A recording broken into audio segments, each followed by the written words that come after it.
सत्संगी का नाम आते ही उसके विचार कुछ ऐसे हो जाते हैं कि सत्संगी है तो उसमें किसी प्रकार की कोई कमी गलती नहीं होगी, अच्छा इंसान होगा, अच्छा परिवार होगा। लेकिन शरीफ आदमी बेचारे तो सत्संगी नाम के होने के नाते फंस जाते हैं। कई केसेस ऐसे आए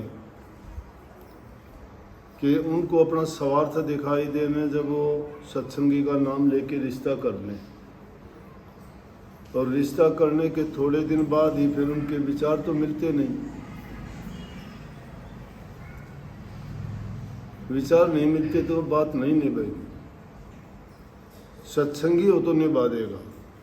संसारी आदमी की दृष्टि कोई और चीज़ों पर होती है, उनके सामने लालच और स्वार्थ, ये संसारियों की पहचान है कि उनको लालच और स्वार्थ हमेशा परेशान रखता है।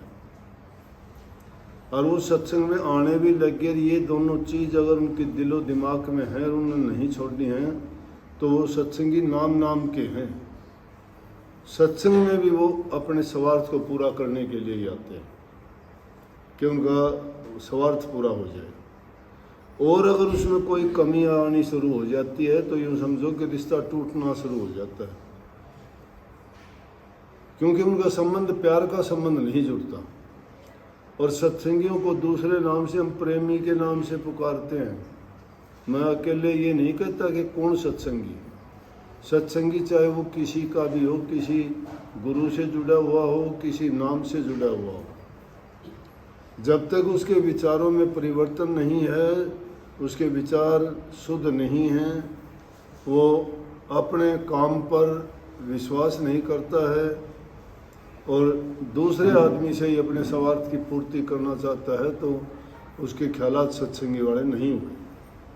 सत्संगी जब हो गया वो तो आदमी अपना स्वार्थ त्याग के दूसरे की मदद करने की कोशिश करता है। तो ये बात तो अब ऐसे केसेस देखने के बाद में जब मेरे पास कोई आता है ना कि जी हम रिश्ता कर लें, कोई सत्संगी परिवार मिल जाता तो अच्छा, मैं उसको कहूँ कि सत्संगी परिवार ना मिले तो अच्छा। अब क्यों? उसके दो कारण हैं। अगर तुम अच्छे हो और वो आदमी तुमसे मिलके अच्छे विचारों वाला होगा तो सत्संगी बन जाएगा। अगर वो नाम सत्संगी का है, तुम्हारे साथ रिश्ता जुड़ेगा तो तुम्हारे साथ भी रिश्ता तोड़ लेगा। तो सत्संगी होने के बजाय गैर सत्संगी का रिश्ता जुड़ेगा तो कम से कम वो देख के उनकी तरह से अच्छा तो बन जाएगा। और आजकल तो बच्चों को जो आज़ादी मिली है, उस आज़ादी का इतना नाजायज़ फ़ायदा उठाते हैं। कल की ये बात मैं बताऊं, पूरी कहानी का मुझे पता तो नहीं लगा है, लेकिन सुनने में आया कि एक दिन वो लड़की आई मेरे पास, उसकी माँ उसके साथ में, कहने लगी जी ये लड़की का रिश्ता कर दें। हाँ मगर रिश्ते लायक है तो कर दो भाई। बोला जी आप बताओ। मेरे मुंह से निकल गई वैसे ही, माँ मैं क्या बताऊँ, इस लड़की ने देख के रखा है। माँ मैं क्या बताऊँ, लड़की ने देख रखा है। बोले ना जी माँ पूछ के देख। बोले क्यों ये देख रखा है? बोली हाँ देख रखा है। होगी बात। कल पता लगा कि किसी लड़के के साथ उसकी जिसकी बातचीत चल रही, उस लड़के की माँ आई मेरे पास। बोला जी एक लड़की है, मेरा लड़का कहता है कि मैं तो उससे शादी करूँगा। मैंने नॉर्मल सोचा पता नहीं कौन लड़की कौन लड़का, कॉमन बात है, तो मैं इस बात का विचार कराया करूं। भाई माँ बाप को तो ऑब्जेक्शन जब हो सकता है कोई या तो दूसरी जाति में हो तो माँ बाप ऑब्जेक्शन करेंगे, एक जाति में हो तो मैं उन्हें कह दिया करूं भाई क्या दिक्कत है, थारी जाति या इसकी जाति भी यही है, तुमने लड़की ब्यानी से न लड़का ब्याना से अच्छा अपना आप रिश्ता ढूंढ लिया, न कर दो, नहीं तो फिर दो घर बर्बाद होंगे। लड़की जिसके जाएगी उसने तो बर्बाद हुआ करेगी, लड़का दूसरी लिया हुआ उसका बर्बाद करेगा। इसलिए अच्छी बात यह है कि इनकी शादी कर। तो कोई जिद्दी तो हो तो वैसे, नहीं तो कर भी देते हैं ऐसा। तो उसकी माँ के मेरे से कहने लगी कल कि जी मेरा लड़का तो ये कहता है, और वो लड़का पुलिस में भर्ती हो गया, दिल्ली पुलिस में भर्ती है, और वो कहता है कि ज्वाइन जब करूँगा मैं पुलिस से, फिर पहले मेरी शादी कर दो। मैं बोला भाई, रोने लगी वो। मैं बोला देख लो तुम्हें अच्छा लगता है तो करो, जाति क्या है? बोला जाट। मैं वो बोले वो जाट में की दिक्कत कर दो, फिर तुम ठीक लगे तो। मैं बोली आप बताओ भाई, थारा फैसला मैं कैसे ले लूँ? मैं तो आशीर्वाद दे सकता हूँ, फैसला नहीं लूँ मैं किसी का। कल को अगर कोई बात होगी कि आपने कही थी, मैं हाँ कह दूँ तो भी मैं फंसा, ना कह दूँ तो भी मैं फंसा। मैंने भी रास्ता निकाल रहा कैसे भाई, मैं डिसीजन किसी ने दूँ को नहीं, फैसला तुम अपना लो, मैं तो आशीर्वाद दूंगा। वो कौन सा आशीर्वाद लेना चाहते हो? ना का लो तो ना का हो गया, हाँ का लो तो हाँ हो गया, सीधी बात है ना। और बताइए उसके साथ साथ बोली जी, वह तो यूं कैसे कि आप तो चौड़ा 8 तारीख में छोड़ने लग गए थे, आप 8 तारीख में चौड़ा छोड़ दो। वो दोनों मिला के मन ने डांट रखे हैं महाराज जी। माँ वाह, एक चली तो इसी मिली कि जो मेरे तभी आगे जाली, और उस लड़के के फंटी मार रखी है कि यह नई बात नहीं है अपनी, पिछले जन्म में तुम भी राजा था मैं रानी थी, इस जन्म में फिर अभी भी इकट्ठे हो जाएंगे, और कितने शादी तन्ने नहीं करनी और कितने मन्ने नहीं करनी। और कोई वो तो 400 साल पुरानी बात बताओ उसे, मन ना पता को नहीं। महा भाई फिर उसने नाम लिया गांव का, उस बेचारी बार रोंदी रोंदी पर नाम भी उसका गलत शब्द निकला, लेकिन उसने लिया तो मैं नाम समझ गया वो क्या करना चाहो, कौन सा गाँव से। ये मैंने बेरा भी पट गया कौन छोरी से, लेकिन मैं किसी अगर क्यों काम कहा, मेरा भाई ठीक है हमने ठीक लगा कर। तो ये ऐसे लोग जो फरेबी लोग होते हैं, वो अपना उल्लू सीधा करने के लिए पता नहीं कुछ का कुछ कर लेते हैं। सत्संग की मोहर लगवा लेते, छाप लगवा लेते, कर्म उनके बहुत बड़े बुरे और पाप से भरे होते हैं। ऐसे आदमी अपने आप को सत्संगी कहलाते हैं, शर्म आती है। बट्टा लगाते हैं, वो गुरु को भी लगाते हैं, नाम को भी लगता तो नहीं उनको बट्टा, दुनियादारी के लोग जानते हैं। ऐसे काम करने वालों को वो अच्छी तरह समझते हैं कि इसमें गुरु का दोष क्या है भाई। कबीर साहब जैसे संतों ने कही कि मारी थी लागी नहीं बंकनाड़ में फूक, गुरु बेचारा क्या करे जब चेला में ही चूक। गुरु का दोष उसमें नहीं होता, गुरु तो अच्छी शिक्षा देता है, सही रास्ते पर चलने के लिए प्रेरणा देता है, उनको पाप कर्म से बचने का रास्ता बताता है, अच्छे और सच्चे कर्म करके अपने जीवन को सफल करने के रास्ते पे चलाता है। माँ बाप की सेवा, परहित के कार्य और दान पुण्य, हर प्रकार से जो अच्छे काम हैं जिनके कारण किसी को दुख नहीं हो, खुद को चाहे कष्ट हो जाए, चाहे उनका नुकसान हो जाए, लेकिन उसके कारण दूसरे को किसी प्रकार का नुकसान ना हो, ऐसी शिक्षा गुरु देते हैं।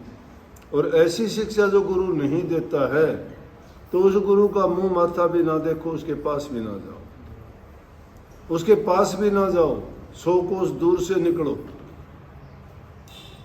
गुरुओं का काम समाज को सही रास्ता दिखाना है, समाज के कल्याण और हित के कार्य वो पहले बताएंगे। प्रभु की भक्ति का तो बहुत बाद में नंबर आता है।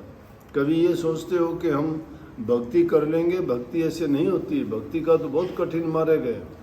इंसान को सब कुछ त्यागना पड़ता है, सब कुछ बुरा भला दुनियादारों की ओर से उसको सुनना पड़ता है, और ऐसे एक रास्ते से गुजरना पड़ता है कि जिस पर अंगारे बिछे हुए होते हैं, आदमी कदम तक नहीं रख सकता। इतना सहल रास्ता नहीं है ये दुनियादारों की तरफ से भी। और फिर उस मार्ग पर चलोगे तो उसके लिए कितना त्याग, कितना तप, कितनी साधना और कितना उसको मेहनत करनी पड़ती है, जब जाके कहीं उस मालिक की उस पर कृपा उतरती है। और वो कृपा जो उतरती है वो दुनियादारों को मुफ्त बांटते हैं, उस चीज़ को तो कोई समझता ही नहीं। अरे संतों के पास आते हो और तुम्हारा मन में विश्वास और यकीन है तो उनकी दृष्टि पड़गी तो तुम्हारा काम हो जाएगा। अगर आशीर्वाद मिल गया तो तुम्हारा काम हो जाएगा। अगर नहीं होता है तो कमी गुरु की नहीं, तुम्हारी कमी है। जब गुरु तुम्हारी झोली में कोई चीज़ डालता है, तुम्हारी झोली फटी हुई है तो वो कहाँ रुकेगी उसमें। और वो झोली मजबूत करने के लिए है कि मन में पक्की आस्था और विश्वास होना चाहिए। अगर तुम्हारा विश्वास नहीं है, आस्था नहीं है, मत जाओ किसी के पास, कुछ नहीं लेके आओगे। और सच्ची आस्था तो तुमने मिट्टी की मूर्ति बना बना के मंदिरों, मस्जिदों, गुरुद्वारों में सजाई जाती हैं। घरों में कागज़ों की तस्वीर लगा के भी तुम मत्थे झुका के अपनी मन्नत पूरी करवाते हो। तो जो जिंदा मूर्ति तुम्हारे सामने बैठी हो तुम्हारे काम नहीं करेगी क्या? जो जबान से बोल के बताती है, तुम्हारे कर्म सोच देख के बताती है कि ये कर्म किया हुआ तेरा है, तेरे कर्म का फल तुझे मिलेगा, उस मूर्ति से तो कुछ लेना नहीं चाहते हो। हाजिर से तो हुज्जत करते हो और गायब की तलाश करते हो। परमात्मा किसी के सामने आज तक किसी आके देखा? किसी पड़ोसी घर में देखा हो? बड़ी से बड़ी आपत्ति, बड़ी से बड़ी लोगों के सामने समस्या आके खड़ी होगी, ऐसे ऐसे हालात गुजरे, वो बेचारे पूरे के पूरे परिवार रोंदे कुर्लांदे चिल्लांदे रह गए। परमात्मा कभी उनकी पूछने आया कि ऐसा क्यों करता है, या मेरे से गलती होगी, या मैंने तेरा बुरा कर दिया? कभी नहीं आता। लेकिन अगर थोड़ी सी भी बात होती है, गुरु के दर पे तुम्हारा दुख जाके रोते हो, तुम्हें संभालते हैं। 2 शब्द शांति के कहते हैं, तुम्हारा दर्द तकलीफ पाप कर्म खुद उठते हैं। और फिर गुरुओं से तुम के क्या आस रखते हो? गुरु के बारे में मतलब होता है, स्वार्थ होता है तो गुरु है, नहीं तो गुरु तुम्हारा कुछ लगता भी नहीं है, कभी मुंह करके भी नहीं देखते। गुरु नाम इसीलिए ज्ञान का है। अगर वो ज्ञान तुम में आ गया, वो समझ तुम में आ गई, उनने जो हिदायत दी वो अगर आपने स्वीकार कर ली, उनके बताए हुए मार्ग को अपना लिया और अपने जीवन को उसके अनुसार ढाल लिया, तो आपका जीवन संवरता चला जाएगा। सब प्रकार की खुशियाँ, सफलता और हर प्रकार के अच्छे सुगुन जो है आपको मिलते रहेंगे। कब मिलते हैं? जब तुम उनको लेने के लिए तैयार होते हो। तैयार होने के लिए उनकी कृपा तो नित्य बरसती है। उनकी कृपा में चूक नहीं है, नित्य बरसती है। किसी के लिए भेदभाव नहीं है, सब के लिए समान बराबर है। लेकिन लेने वाले की हिम्मत चाहिए। कितने लोग होते हैं, उनमें कितने गुरुमुख होते हैं? नहीं, मतलब होता है तो गुरु के पास, नहीं तो कोई बात नहीं। गुरु ने किसका क्या बिगाड़ा है? एक भी आदमी बताओ गुरु ने किसी का बिगाड़ा है तो गुरु नहीं है। मैंने पहले कह दिया, उसका मुंह माथा ना देखो। जो गुरु तुम्हारा हित करता है, तुम्हारी खोटे कर्मों से तुम्हें बचाता है, तो उस गुरु का तो बार बार बलिहार जाना चाहिए। एक आदमी तुम्हारी थोड़ी सी मदद करता है, तुम जिंदगी भर नहीं भूलते, और वो भी तुम्हारा कोई न कोई किसी न किसी स्वार्थ के लिए। गुरु तो निस्वार्थ होकर तुम्हारे लिए काम करता है। तो इसका मतलब जो उन्होंने वचन कहा है उसमें गुरु का कोई लालच स्वार्थ नहीं है। वो तुम्हारे हित के लिए जो बात कही गई है, तो तुम्हें सोचना चाहिए इसमें तो हमारा हित है। लेकिन उसमें भी एहसान करते हो। तुम्हारा काम नहीं होता, कहते हो छोड़ दिया हमने सत्संग, हमारा काम तो हुआ नहीं, हमारा ये काम नहीं हुआ, हम गुरु के पास नहीं जाएंगे। ना जाओ। गुरु ने कब बुलाया था? निमंत्रण पत्र भेजा क्या? तुम गए थे अपने स्वार्थ के लिए, अपने मतलब के लिए। तुम्हारा मतलब पूरा नहीं हुआ तो तुम कहते हो कि गुरु की कमी है। ये अपने आप को भी कभी देखते हो कि हमारी कमी है? बहुत कठिन काम है। अगर इन सब चीज़ों में सफलता चाहते हो ना, तो अपने अंदर अच्छे विचार लेके आओ, अपने मन को, रूह को पवित्र बनाओ, बुराइयों से बचो, छल कपट बेईमानियां निकालो दिल से। दिल के अंदर जो पाप कर्म, खोटे मंदे कर्म, बुरी भावनाएं भर रखी हैं, वो दुर्मति है सारी की सारी। आदमी पर लाख विपत्ति आओ तो भी गुरु का संग नहीं छोड़ना चाहिए, फिर भी सुधार हो जाएगा। और नहीं तो अगर साथ छोड़ दिया तो बुराइयों से गिरते चले जाओगे। विपत्ति भली गुरु संग में, काया कसोटी दुख, नाम बिना किस काम के, दादू संपत्ति सुख। बिना नाम के संपत्ति सुख किस काम के हैं? संतों की कुत्ती भली और साकित की भली न माँ वानी तरी कथा सुने और वो चुगली करने जा। संतों की तो कुत्ते भी अच्छे, बिल्ले भी अच्छे, वहाँ तो रहने वाले, क्योंकि उन पर दृष्टि पड़ती है संतों की, ये जीवन अगर बर्बाद हो भी गया तो अगला तो अच्छा मिल जाएगा। इसलिए भाई अपना जीवन सुधारा करो। और ये चालबाज, बेईमान लोग, छल कपट रखने वाले, धोखाधड़ी वाले लोग, स्वार्थी लोग, मतलबी लोग और वो मौका परस्ती लोग, मौका देख के जो काम करते हैं, उनसे बचा कर। ऐसे लोग बहुत मिलेंगे जिंदगी में। तुम्हें सोच लेंगे भोला ढोला, कितने लोग मैं बताऊं। आदमी से जब वास्ता पड़ता है बहुत अनुभव मिलते हैं। दौड़ पोस लोग देखे मैंने, अच्छे कुर्ते पजामे, ठाठ बाट, उनकी पोजीशन देख लो तो हम भी सोचोगे हाँ भाई बहुत अच्छा। गाहक मार, अपनी देसी भाषा में जानो, गाहक मार कौन उसे। गाहक मार मतलब कोई गाहक बन के जा तो देख दी उस पर वो राजी हो जाए कि हाँ भाई वो तो सही है। और वो लोग सत्संगियों में मिलके किसी से पैसे ले लिए, किसी से कुछ ले लिया, किसी से झूठ बोल के करके, और फिर वो पार बोलते, उनको शर्म नहीं, लिहाज नहीं। उनके बेचारों के भोले ढोले लोग फंस जाते, पैसे तक नहीं देते। फिर वो शिकायत करते हैं, भाई उसको दिए जब मेरे से पूछ के दिया था क्या। नीला जी अब बात भी नहीं करता, और बात नहीं करता जिसने दे दिए वो तो बेचारा दुखी फिरता है और वो ठाठ से गाड़ियों में घूमता है। बोलो, तो ऐसे लोगों से टकराव जब होगा, टकराव होगा तुम्हारा, तो उस टाइम देखो, सोचो हमारी दोस्ती, हमारा मिलन कहाँ तक है। मन का मिलन होना चाहिए, प्रेम दिल का होना चाहिए। लेन देन का प्रेम नहीं रहता। लेन देन का तो रिश्तेदार से करोगे रिश्तेदार गया, दोस्त से करोगे तो दोस्त गया, और दुनियादारों से करोगे तो वो तो गए गुआए पहले ही होते हैं। किसी से ये लेन देन नहीं, मदद कर दो। जो मदद करते हो तो ये सोच के करो तुम्हारा आना जाना नहीं है। लेकिन सब लोग एक जैसे नहीं होते, कभी किसी ज़रूरतमंद की भी मदद ना करो तुम। सब लोग एक जैसे नहीं होते। ऐसे चालाक 420 आदमियों के लिए मैंने ये बात कही है। नहीं तो हम सामाजिक प्राणी हैं, समाज में रहते हुए हमने अपने किसी से लेना भी होता है, किसी से देना भी होता है, व्यवहार करने भी पड़ते हैं। लेकिन जांच परख करके कही है मैंने, ऐसे लोगों की परख करनी चाहिए। तो उनके चंगुल में ना फंसो तो बच जाओगे, नहीं तो दुख उठाना पड़ता है। तो भाई ये रिश्ते नाते आज के समाज में बहुत कठिन काम हो गया। जो करते हो सोच समझ के अगर करोगे, ये ना देखा करो। मैं तो बात थोड़ी मजाक की भी है। ये कोई मेरे से कहता है जी लड़के की शादी करना, एक लड़की देख रखी है, मैं अच्छी बात है। फिर मैं लड़की देखी है कि थानेदार, बोला क्या मतलब। मैं लड़की तो होगी तो तेरे घर में सेवा करेगी, अच्छी तरह से सास ससुर की सेवा करेगी, प्यार से रहेगी, सारे काम अच्छे। थानेदार होगी तो हुक्म चलाओगी, तुम्हारे से काम करवाओगे, बैठी राज करेगी, और अगर फालतू बात करोगे तो धमकाओगी। थानेदार के ये काम हो सके ना। तो इसलिए बहू लाया करो। बहू का मतलब जिसमें संस्कार हो, अच्छे परिवार से हो, धन दौलत ना देखो, सुंदरता ना देखो, रूप रंग क्या है, रूप रंग अच्छे गुण हैं। जिसके अंदर अच्छे गुण नहीं है, कितने भी रूपवान हो ठोकर खाते फिरते हैं। नहीं खाते फिरते क्या? गुण देखो। सीरत के हम गुलाम हैं, सूरत हुई तो क्या, मिट्टी की सफेद सूरत मूरत हुई तो क्या।